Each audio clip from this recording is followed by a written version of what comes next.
जी जी। जय भीमा शंकर से। महाराज जी, मैं श्री क्षेत्र भीमा शंकर संस्थान में पुजारी हूँ।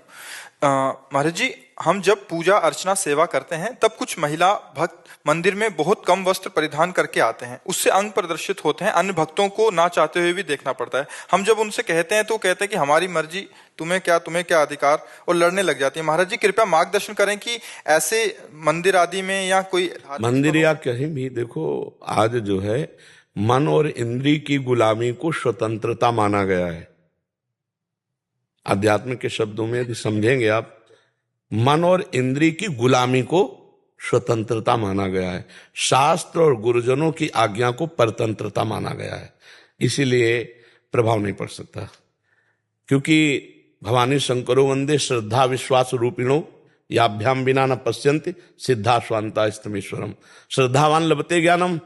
जब श्रद्धा ही नहीं है संत और शास्त्र के वचनों में, तो मन मानी आचरण स्वाभाविक है। अब हमको अपने को बचाना है। यदि मेरी बहन हो तो क्या अपने बहन के अंगों को देखकर मुझे काम आएगा क्या? मेरी बहन बीमार हो, मेरे ही समान और कोई सेवा करने वाला ना हो, यदि मैं उसे शौचाऊं, यदि उसको वस्त्र पहनाऊं, तो क्या काम आ जाएगा क्या? तो मैं अपनी दृष्टि को पावन करूं। अब समाज को पावन करने की सामर्थ्य भगवान में है, या भगवान जिन संतों की वाणी से करवा दें तो है, नहीं तो असंभव सा है, क्योंकि मनमानी आचरणों का बड़ा मनोरंजन चल रहा है। शास्त्र आज्ञा का पालन करना कहीं रह नहीं गया है। अब हम बार बार उसी प्रसंग को फिर सामने लाते हैं। एक बच्चा कई बच्चियों से बॉयफ्रेंड गर्लफ्रेंड का संबंध रखते हैं, बच्चियां, और ब्रेकअप करते हैं। फिर अगले, इसे क्या कहते हैं हमारी शास्त्रीय भाषा में? व्यभिचार। और व्यभिचारी पुरुष और व्यभिचारी स्त्री को किस भाव से देखा जाता है शास्त्र की दृष्टि में? तो संयम तो खो चुके, पवित्रता खो चुके। अब ये लज्जाहीन, मर्यादाहीन बुद्धि, ये क्या ऐसा वो सदुपयोग अपने शरीर का या अपने जीवन का कर पाएगी? बस वो तो अब उनके विषय में बोलने का मतलब है अपने को गाली खवाना। तो हमें लगता है हमें अपनी दृष्टि ठीक कर लेनी चाहिए, और तेरे भावे जो करे भलो बुरो संसार, नारायण तू बैठ के अपनो भवन बुहार। हाँ, तो हमारा शास्त्र और हमारे गुरु जी यही उपदेश करते हैं कि अपने आप को बचा लो। बस यही खास बात है। दूसरे को बचाने चलोगे तो आप भी घसीट जाओगे। मान लो आप हर बच्ची को ऐसे ही करो तो आपके ऊपर फिर रिपोर्ट हो जाएगी कि ये गलत दृष्टि वाला है। इसलिए जिस रूप में आओ प्रभु आप ही हो। हाँ, कोई आपसे पूछे तो उपदेश दे दो, लेकिन समझने वाला कोई है नहीं।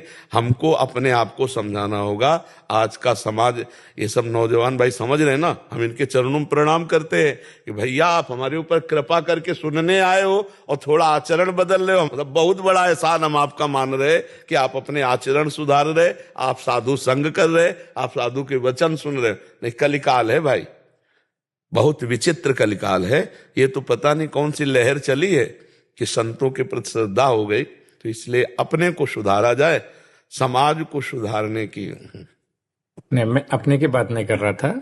हम जब सेवा करते हैं वहां पे, तो काम करते वक्त जब लोग आते हैं तो लोग हमें ही बोलते हैं कि पंडित जी, हम पंडित जी है, तो बोले पंडित जी आप ही उनको कोई मार्गदर्शन दीजिए, आप बोल दीजिए। हमने बोर्ड भी लगा रखे हैं लेकिन सुनते कम है। नहीं सुनेंगे, आप कहोगे तो आपके ऊपर वचन और हो सकता है कटुता का व्यवहार हो जाए।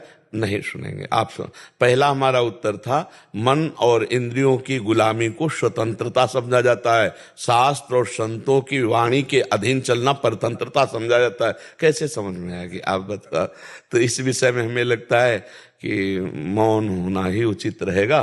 कोई प्रश्न करे तो उसका उत्तर दिया जा सकता है कि महाराज जी हम लोग ऐसे वस्त्र पहनते हैं, क्या ठीक है? तो फिर बोल सकते हैं, क्योंकि वो जानना चाहते हैं। और ऐसे आप बोलोगे तो फिर बहुत ही गलत हो जाएगा। बहुत ही गलत शब्द का प्रयोग हो सकता है, बहुत ही गलत शब्द का प्रयोग। हाँ, संसार का बहुत विचित्र स्वरूप है, नहीं प्रयोग हो सकता।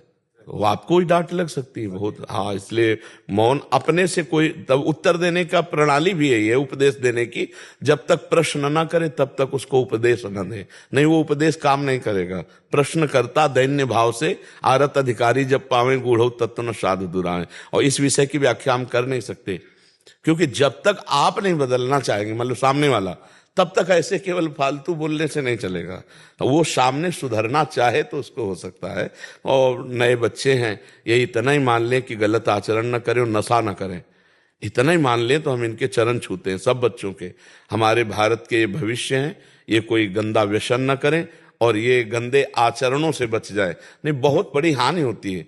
फिर ब्लैकमेल होने लगते हैं बच्चे, फिर अपने को कंट्रोल में ना करने के कारण वो अपने को मिटा देने की सोचने लगते हैं। नए नए बच्चे कई कारणों से अपने शरीर को त्यागने की बात, तो थोड़ा अध्यात्म सुने, नशा न करें, व्यभिचार प्रवृत्ति से बचें और अपने आप को भारत की सेवा में लगाने योग्य बनावें, समाज की सेवा में लगाने योग्य बनावें। इतना बहुत बड़ा उपकार हो जाएगा। और देखो, जैसे जैसे कलयुग बढ़ेगा तो पापाचरण बढ़ेगा, पापाचरण बढ़ेगा तो कैसे बढ़ेगा, ऐसे बढ़ेगा। मम्मी पापा से बच्चे कैसे बात करते, तुम अपनी देखो यार, हम अपनी देख लेंगे, ऐसे हमने सुना है। मम्मी पापा से कह रहे हैं ऐसे, तो हमारे अपने बाप की नहीं मानते, हमारी बात कैसे मान लेंगे। हमारी मान रहे हैं, यही बात हम प्रणाम करते हैं भैया, बहुत प्रणाम करते हैं। सुबह जब हम आते हैं ना तो हमें लगता है 80% जवान होंगे, सब नौजवान होते हैं 80%। तो देख के हमें आनंद लगता है कि अगर ये सुधरे तो भारत सुधर जाएगा। क्योंकि नौजवान मतलब भूत अवस्था होती है, नौजवान की होती यौवन ज्वर के नहीं बलकावा, इसमें कुछ नहीं यार, अपनी मस्ती से। और ये सुन रहे हैं हाथ जोड़ के, ये खड़े हैं साधु दर्शन के लिए, इसका मतलब श्रद्धा है। इसका मतलब हमारे भारत में अभी संतों और शास्त्रों के प्रति श्रद्धा है। तो जो श्रद्धा करेंगे वो तो सुधर जाएंगे।